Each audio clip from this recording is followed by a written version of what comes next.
Welcome back to the deep dive. It is February 2026, and I want to start today with something that's been genuinely confusing me. Okay. If you look at the stock market, I mean, the S&P 500 is sitting near all-time highs. The whole vibe is, it's like a party. Total party time. Yeah. Optimism is flowing, tech is rallying, everyone seems to think we're in for a smooth ride. But then you close that tab, you open up the bond market data, and it's like walking into a different universe. There's a difference between a cocktail party and a bomb shelter. That is exactly what it feels like. The bond market is not partying. It's flashing this, this massive, bright red warning light. Mm-hmm. And we have a phenomenon happening that we haven't really seen behave this way in a long time. It's tied to the recent news, President Trump nominating Kevin Warsh for Fed chair, but the market reaction is much more specific than just, liking or disliking him. Right. And we aren't here to get into the politics of the nomination at all. We're here to look at the plumbing. Because the bond market is pricing in a future that looks very, very different from the Goldilocks scenario the stock market is betting on. So that's our mission today. Yeah. We're going to decode the signal. It's technically called a bear steepening of the yield curve. We'll explain why it's happening, why it matters, and then, because we can't just leave you in the state of panic, we're going to break down 3 specific stocks. 3 bunkers. Exactly. 3 bunkers that our research suggests are basically engineered to survive the exact scenario the bond market is predicting. And just to set the stakes here, I mean, if the bond market is right, your standard 60-40 portfolio or just blindly buying an index fund, right, that might be a very dangerous place to be for the next 12 months. Okay, let's get into the weeds. The bear steepener. It sounds like a wrestling move. It does. But it's actually a specific shape of the yield curve. So walk us through what's happened since the Warsh announcement. So to understand a bear steepener, you've got to look at both ends of the curve. Yeah. On the short, and let's say the 2-year Treasury yields have they've drifted lower. The market is buying up that short-term debt. Which usually means they expect the Fed to cut rates, right? Or at least keep things easy. Correct. The Warsh trade, if you want to call it that, it assumes a more dovish Fed, maybe a Fed that's, more susceptible to political pressure to keep rates low, stimulate growth. So short-term money gets cheaper. Yep. But that's the normal part. This is where it gets weird. What is happening on the long end? The 10-year, the 30-year? They're selling off. Yields are rising. And they aren't just rising a little bit. The gap between the short rates and the long rates is widening aggressively. That is the steepening. So investors are saying, I'm happy to lend the government money for 2 years at a lower rate, but if you want my money for 30 years... You have to pay me a massive premium. What? That is the multi-trillion-dollar question. There are, I think, 2 main drivers, and neither of them is particularly comforting. The first one is what we call the term premium. Okay. Essentially, investors are looking at the fiscal situation, the deficits, the potential for deregulation and spending, and they're saying there is a lot of risk in holding U.S. debt for 3 decades. So they demand extra compensation for that risk. So it's a trust issue, basically. In part, yes. But the second signal, and maybe the louder one, is inflation expectations. If the Fed keeps short-term rates artificially low while the government is spending a ton of money, well, that's a recipe for overheating the economy. The bond market is effectively saying, you can have your party now, but you're going to pay for it with devalued dollars later. This is the disconnect. The stock market sees low short-term rates and thinks, yay, free money. Right. The bond market sees low short-term rates and thinks, oh no, inflation is coming back with a vengeance. Precisely. And historically, the bond market is the smart money. It's the math-focused adult in the room. If they're pricing in 4 or maybe even 5% sticky inflation for the next decade, that changes the valuation of almost every company on Earth. Which brings us to our strategy session. If we assume the bond market is right, that we're heading into a period of easy money up front but high volatility and inflation on the back end, where do you hide? You can't just go to cash. Inflation eats cash. Correct. You need assets that have pricing power, assets that don't rely on borrowing, and, assets that actually benefit from the specific mechanics of this high-rate environment. Let's start with the first one. It's the biggest bunker of them all, Berkshire Hathaway. Now, before we even get to the numbers, I have to play devil's advocate here. Go for it. Warren Buffett has stepped down. For decades, the whole moat was Buffett himself. With him gone, is this really still a fortress, or is it just a legacy play? It's a valid concern. Keyman risk was always the biggest bear case for Berkshire. But the argument from our sources, and it includes some deep analysis from Janice Henderson, is that Buffett spent the last 20 years building a machine that doesn't require his daily input to function. It's about the structure, not the man. It's about the structure of the portfolio, Yeah. not just the stock picking. Okay, so let's look at that structure. The headline number is obviously the cash pile. As of the last report, they're sitting on something like, what, $382 billion? $382 billion. To put that in perspective, that is larger than the market cap of Bank of America. It is an absurd amount of dry powder. But in an inflationary environment, isn't cash bad? If inflation is 4%, that $382 billion is losing purchasing power every single day. Normally, yes.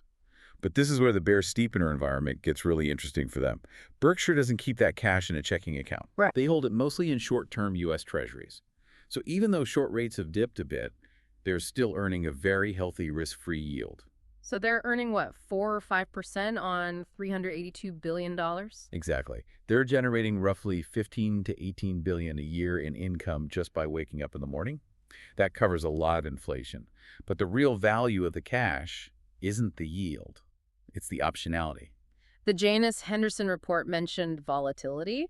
So if the bond market is right and inflation spikes, the stock market usually throws a tantrum. Multiples contract, prices crash. And that is when Berkshire strikes. When you have $382 billion and everyone else is facing a liquidity crisis, you get to buy high-quality assets for pennies on the dollar. It's basically a massive put option on the U.S. economy. That's a great way to put it. If the market crashes, Berkshire becomes the buyer of last resort. There's another layer here I want to unpack, though. The insurance business. JCO, General Tree. How does the yield curve affect them specifically? Because insurance is, it's boring, but it's the engine of Berkshire. It is the engine. And this is a bit technical, but it's crucial.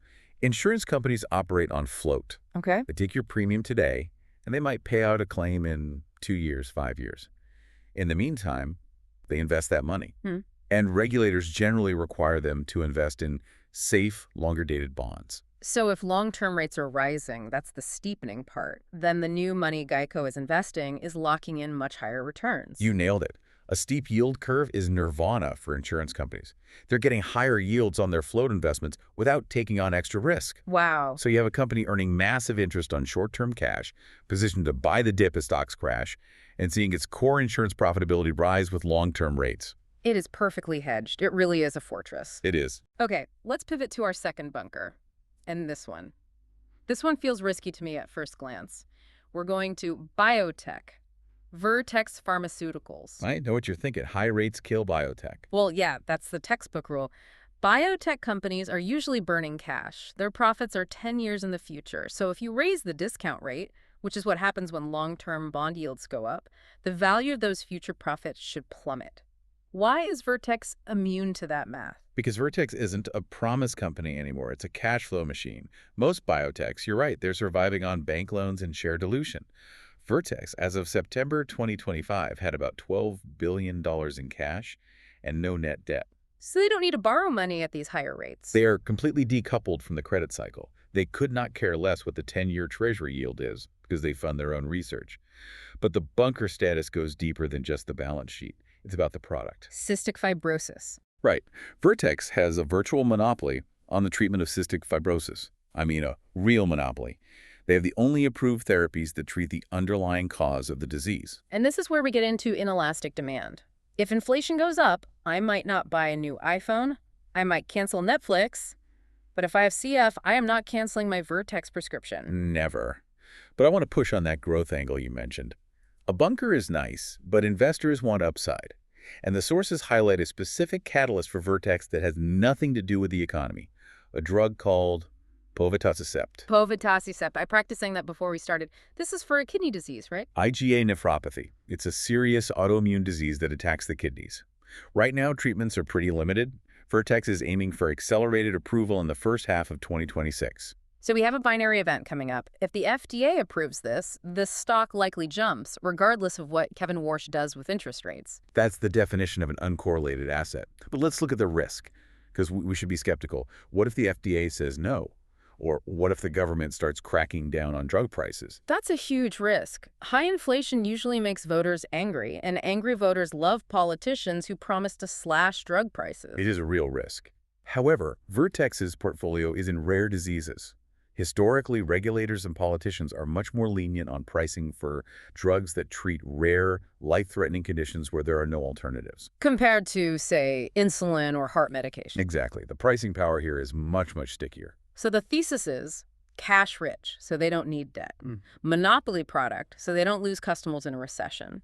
And a specific new drug launch that could drive growth even if the S&P 500 flatlines. Exactly. It's a growth stock that behaves like a defensive utility. All right, let's move to the third bunker. And this one connects directly to the consumer. We've talked high finance with Berkshire, science with Vertex, and now we're talking about groceries, Walmart. The ultimate safe haven. Here's my hesitation with Walmart. The bond market is signaling inflation. Walmart relies on cheap goods and cheap labor. So if wages go up and the cost of goods goes up, doesn't that just crush their margins? We saw this with other retailers in the last. Inflation spike revenue went up, but profits went down because costs exploded. That is the inflation paradox, and it is the biggest bear case for retail. But Walmart has two specific levers that most competitors just don't. The first is scale. Okay. When you are the largest retailer on the planet, you dictate terms to your suppliers. You can force them to eat some of those cost increases. So they pass the pain up the supply chain. They do. But the second lever is automation and advertising. Walmart has been investing billions in supply chain automation to reduce labor dependency. And they have a booming ad business, Walmart Connect, which has margins closer to a tech company than a grocery store. That's a good point. Selling ads on their website is almost pure profit. That helps offset the higher cost of eggs and milk. It does. But the main reason Walmart is on this list for a bear steepener environment is something called the trade-down effect. Explain that for us. Connect the dots from the bond market. Long-term rates rise. That means mortgage rates stay high, auto loans stay high, credit card APRs go up. All of a sudden, the average middle-class family has significantly less disposable income. They feel poor. They feel squeezed. And when the middle class gets squeezed, they don't stop spending entirely. They just change where they spend. They stop going to Whole Foods or Target. And they start going to Walmart. And they start going to Walmart. I've actually noticed this just anecdotally. You go to a Walmart parking lot on a Tuesday, and you see a lot of luxury SUVs. That is exactly the demographic shift. Yeah. In a booming economy, Walmart loses those customers. In a tough, inflationary, high-rate economy, Walmart gains market share. So it's countercyclical. Yes. And historically, during periods of market volatility, Walmart stock is incredibly stable.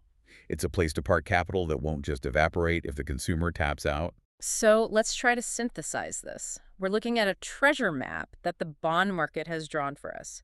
The signal is bear steepening, short-term easy money, long-term inflation and risk. A signal that suggests the current stock market optimism might be, well, misplaced. And to protect ourselves, we've built a three-part portfolio. We have Berkshire Hathaway as the financial fortress capitalizing on high cash yields and insurance premiums. A play on resilience and balance sheet strength. We have Vertex Pharmaceuticals as the outlier, growing through innovation and just ignoring the credit cycle entirely. A play on inelastic demand and very specific catalysts. And we have Walmart as the safe haven winning when the consumer is forced to pinch pennies. A play on value and the trade-down effect. It's a very defensive portfolio. It's not sexy. It's not AI chips. It's not crypto. It's not meant to be sexy. No. It's meant to be left standing when the smoke clears. And I think that leads to the provocative thought we should leave everyone with. Yeah, let's wrap on this. If we're right, or rather, if the bond market is right, and we're heading into a Warsh era of steeper curves and sticky inflation,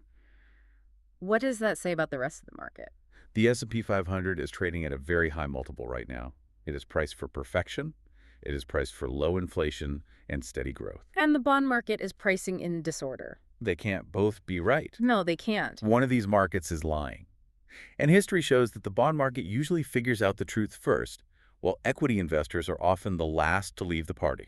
So the question is, are you staying at the party until the lights go out, or are you heading to the bunker while the sun is still shining? That is the decision every investor has to make right now. Heavy stuff, but better to be prepared than surprised. That's it for this deep dive. We'll see you next time. Stay curious.